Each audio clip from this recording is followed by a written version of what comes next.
Bombo International News.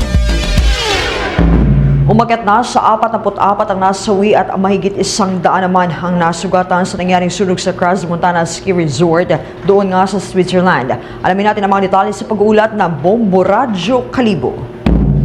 Patuloy na ginagamot sa iba't ibang paggamutan sa Switzerland ang halos 120 katao na sugatan sa nangyaring sunog sa Crans-Montana Ski Resort sa unang araw ng bagong taon sa nasabing bansa. Ayon kay Bombo International News Correspondent Marisa Jason Gabriel, tubong isla ng Boracay at kasalukuyang naninirahan sa Wädenswil, Switzerland na batay sa investigasyon ng mga otoridad na suffocate ang mga biktima na nasa 44 na katao ang nasawi at maaari pa aniyang madagdagan ang nasabing bilang dahil marami sa mga sugatan ang nasa malubhang kalagayan.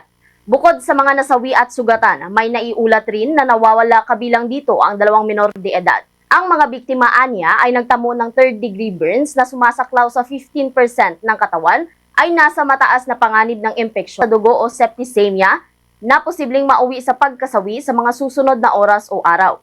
Sa kasalukuyan anya ay wala pang naiulat na mga Pinoy na nadamay sa nasabing trahedya. Actually, lahat ng ski resort dito, umpisa kapaskuhan hanggang New Year, punuan yan. Hindi lang yan tourist from the Switzerland, it's also coming from different country in the world. Kasi sikat yung Switzerland pagdating sa ski eh. So they are celebrating, of course, the New Year at that time. Ang confirmed lang is there is 44 fatalities, patay, and nasa 120 pa yung severe injured. And maraming missing from different countries. Si Bombo International News Correspondent Marisa Jason Gabriela sa Wädenswil, Switzerland sa kanya naging pahayag. Para sa Bombo Network News, mula rito sa Bombo Radyo Kalibo, Bombo Ashley May Pamaos nag-uulat, and this is Bombo Radyo Philippines, the #1 and most trusted source of news and information. Basta Radyo.